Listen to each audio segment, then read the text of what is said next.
തിരഞ്ഞെടുപ്പ് കാലമാണ്, ഒപ്പം വിവാദങ്ങളുടെയും ആരോപണ പ്രത്യാരോപണങ്ങളുടെയും ഒക്കെ കാലമാണ്. അതിലോട്ടൊക്കെ നമുക്ക് വരാം. ആദ്യം തന്നെ കൊച്ചിയിലെ UDF-ന് ഒരു പ്രതീക്ഷ എന്താണ്?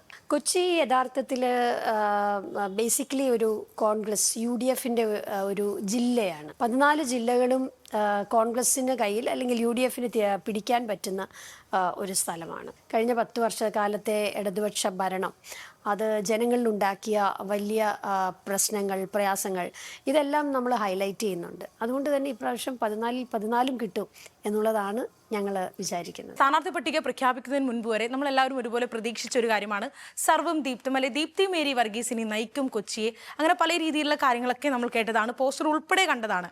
എവിടെയാണ് ഒരു മാറ്റം, എവിടെയാണ് അവിടെ തഴയപ്പെട്ടത്? അങ്ങനെയുണ്ടോ? തഴയപ്പെട്ടു എന്നുള്ള വാക്ക് ഞാൻ ഉപയോഗിക്കാനേ തയ്യാറല്ല. കാരണം എല്ലാ കാലത്തും ഒരു പാർട്ടിയിൽ സ്ഥാനാർത്ഥി പട്ടിക വരുന്നതിന് മുൻപ് ഉണ്ടാകുന്ന സ്വാഭാവികമായ ചർച്ചകളാണ് നടന്നിട്ടുള്ളത്. അതിൽ ഇപ്രാവശ്യം എനിക്ക് ഞാനൊരു സ്ഥാനാർത്ഥിയാകുമെന്നുള്ള കാര്യത്തിൽ ഒരു ഉറപ്പുണ്ടായിരുന്നു എന്നുള്ളത് സത്യമാണ്. പക്ഷേ അങ്ങനെ നമുക്ക് 100% ഉറപ്പിച്ച് കോൺഗ്രസ്സിൽ ഒരു വ്യക്തിക്കും അല്ലെങ്കിൽ എത്ര വലിയ നേതാവാണെങ്കിലും അങ്ങനെ ഇരിക്കാൻ കഴിയില്ല. കോൺഗ്രസ് കുറേയും കൂടി ഇന്റേണൽ ഡെമോക്രസി ഉള്ള ഒരു പാർട്ടിയാണ്, കുറേയും കൂടി സ്വാതന്ത്ര്യമുള്ള ഒരു പാർട്ടിയാണ്.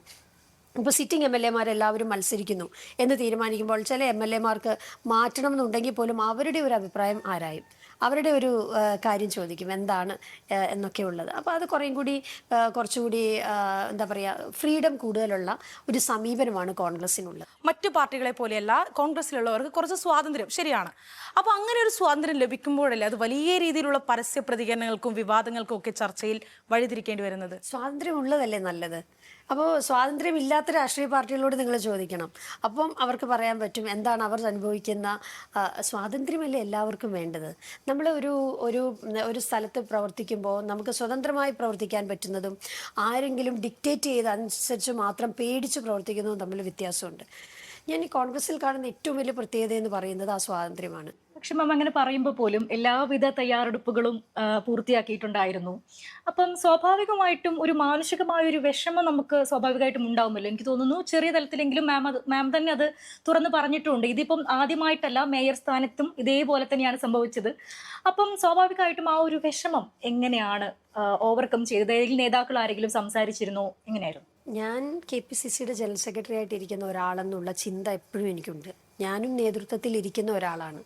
ഞാൻ പറയുന്നതും ഞാൻ ചെയ്യുന്നതും എനിക്ക് താഴെ ഉള്ളവർക്കോ അല്ലെങ്കിൽ പുതിയതായിട്ട് വരുന്ന തലമുറയ്ക്കോ, ഇപ്പോൾ നിങ്ങൾ ഒരു ജെൻസി ചർച്ചയാണല്ലോ ഇവിടെ നടത്തുന്നത്. അപ്പം എൻ്റെ പാർട്ടിയിലും ഉണ്ട് ജെൻസികൾ. ആ ജെൻസികൾക്ക് ഞാൻ എപ്പോഴും ഒരു മാതൃകയാണ് ആവേണ്ടത്. ഞാൻ പാർട്ടിയെ കുറ്റപ്പെടുത്തുന്ന, എനിക്കെന്തെങ്കിലും ലഭിച്ചില്ലെങ്കിൽ അതുകൊണ്ട് പാർട്ടിയെ ഒന്നടങ്കം കുറ്റപ്പെടുത്തുന്ന ഒരു വ്യക്തിയായി മാറാൻ ഞാൻ ആഗ്രഹിക്കുന്നില്ല. പാർട്ടിയാണ് പ്രധാനം, ഒരു വ്യക്തിയും പ്രധാനമല്ല.